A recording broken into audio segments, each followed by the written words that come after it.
Welcome to Defeat Your Cravings, hosted by Dr. Glenn Livingston, PhD. Glenn has held his doctorate in psychology for more than 30 years and is also a former multi-million-dollar consultant to the big food industry and uses his experience to help you defeat your cravings. This show will help you to focus on dramatically reducing cravings and leave the diet mentality behind, so you can more easily and effortlessly achieve your health, fitness, and body composition goals. Please remember, no doctor-patient relationship is created via this show, and you are responsible for confirming any changes to your diet, health, or psychological routines with an appropriately licensed professional before implementing them. Now, before we get started, if you haven't yet downloaded the free smartphone app to access dozens of these recordings all in one place, as well as to avail yourself of a confidential community for support, motivation, and assistance, please visit the podcast link on defeatyourcravings.com as soon as possible. And now, here's your host, Dr. Glenn Livingston.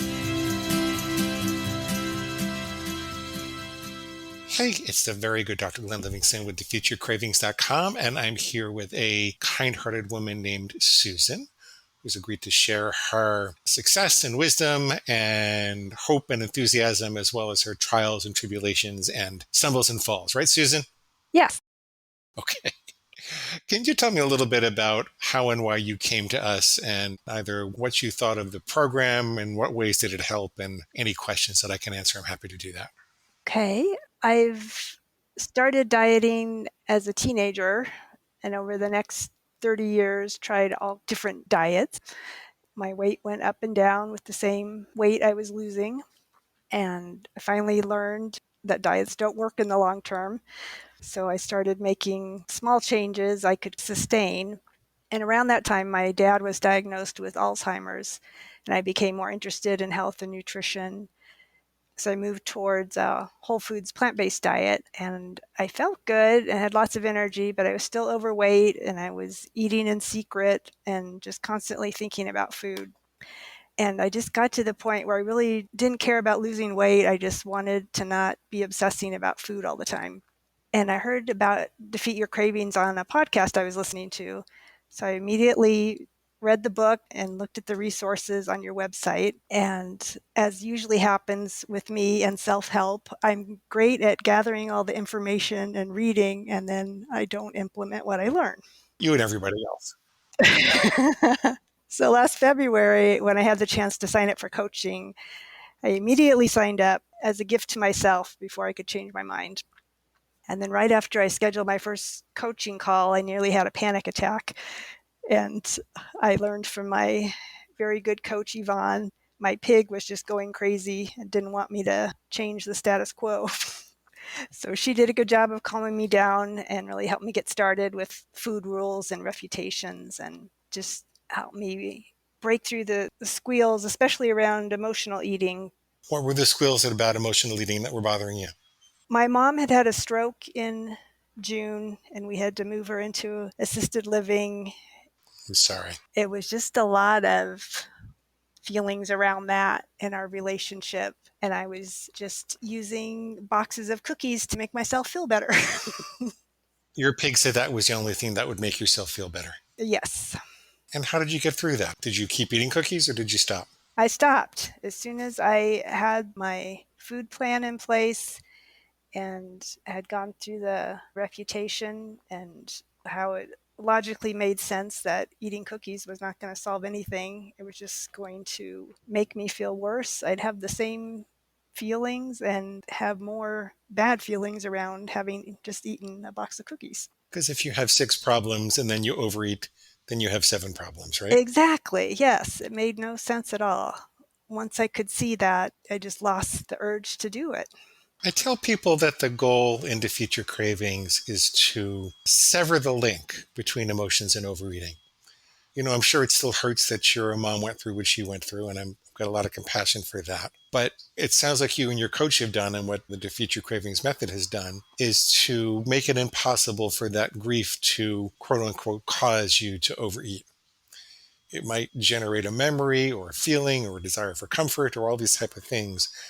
But you didn't have to solve that. You didn't have to wait until the grief was over before you could stop overeating, because you could sever the link. Does that make sense?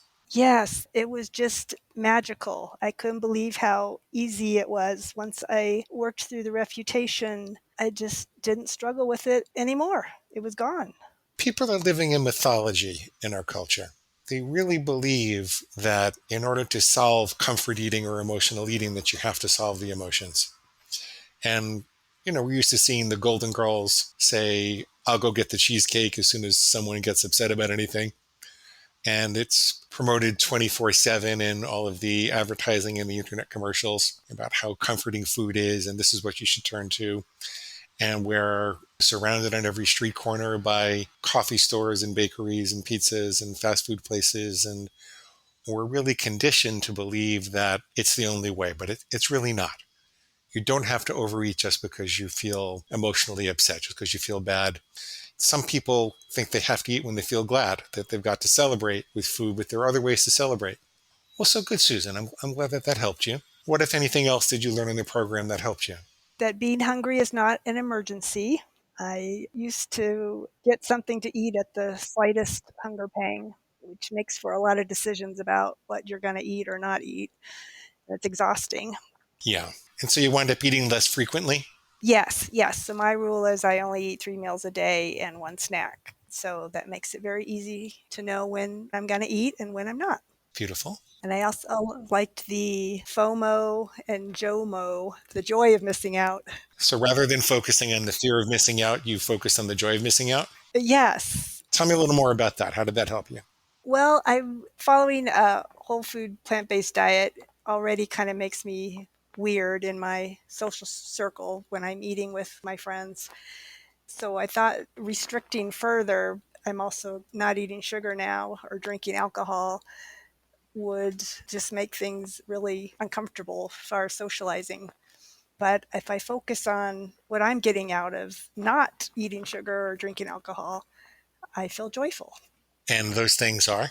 Better health, mainly surrounding Alzheimer's. I fear that's going to get me next. That was one of my squeals too, is just give up and eat whatever you want because you're going to get Alzheimer's no matter what. But I know there's lots of lifestyle changes you can make, and I'm implementing those so that I know I'm doing all I can. I forget where I read this. Maybe it was in the book, The Alzheimer's Solution. I read that up to 97% of the variance in the expression of the Alzheimer's problem is not genetic, it's diet and lifestyle. It has a lot to do with sugar and inflammation and the lack of exercise and necessity of having some mindful meditative routines and a good social circle. I forget where I read that. I'd love to have a formal research study that proved that, but I've just read the Alzheimer's solution, and I don't know if that's the correct number, but it is a very huge number. I was surprised. it's a huge number. A very small percentage. You kind of have to have the amyloid plaque gene to get it, but it doesn't have to manifest. That's my understanding anyway. Yes, me too. My stepmom has that, and it's pretty awful. I'm planning not to get that. Excellent. Me too. Okay, I will meet you when we're 95 on the top of a mountain and we can recall this conversation. Okay. In full detail, we'll test each other. All right. Is there anything else about the program you wanted to share, or particular refutations that worked well for you? I enjoyed listening to all your podcasts were helpful. I listen to those almost every day, and the calls. The Q&A calls, Yeah. the group calls. The group calls were good, plus the coaching calls. Just for me, having that accountability to check in every week kept me moving forward. Could you say a little more about the benefit of the group versus the individual calls? Like, what did you get out of each one? You can kind of use them both for both, because I know I've gotten help on refutations on a group call and an individual call. The group calls, I guess, let you know what other people's issues are, and oftentimes you can relate to them and learn from their conversations, even if it's something you hadn't thought about initially. The one-on-one calls can get a little more personal, maybe share more than you'd feel comfortable sharing in a group call. Yeah, that's the idea. The other benefit of the group call is crowdsourcing. Because when you're working on a refutation, there are often things that other people can see who have learned how to do refutations for the benefit of the audience. A refutation is the specific way that you dispute your food monster's erroneous logic. Like if it says that your parents were obese, so you're doomed, you tell it that over 50% of the variance in obesity is caused by diet and lifestyle factors. Genetics are important, but they're not the whole story, and diet and lifestyle is more important. That would be an example of a refutation. And when you're working on them in a group, you have the benefit of not just your brain and your coach's brain, but everybody else's brain as well. And I find that some of the most powerful refutations come from the presentation of the problem in the group. So that's one of the reasons we have the group in addition to the individual coaching, because we could just have an individual coaching program, and in some ways it would be easier and safer and maybe easier to sell. But I think the groups are a powerful component. Mm-hmm. And especially being able to listen to them on your schedule and as many times as you want to. Yeah, you don't have to come live. You can listen to the recordings. But if you want to present, you have to come live. And that's why we have them at all times of different day, in the days, evenings, weekends, nights, so that we can please people on a round planet. Is there anything else I should have asked you that I didn't, Susan? Anything else that you'd like to share or ask me or be sure we talked about today? I just wanted to thank you for making your book free and having a money-back guarantee on your program. It makes it really easy to give it a try, and I'm so thankful that you have it out there and that I found it. We don't want money from people for whom it doesn't work, so that's why we do that. Terrific. And that brings us to the end of today's broadcast of Defeat Your Cravings, hosted by Dr. Glenn Livingston. Now, if you'd like to find out more about the products and services Dr. Glenn offers to help you dramatically reduce your cravings and stop overeating in 90 days or less, please visit defeatyourcravingscoaching.com. That's defeatyourcravingscoaching.com. Thanks.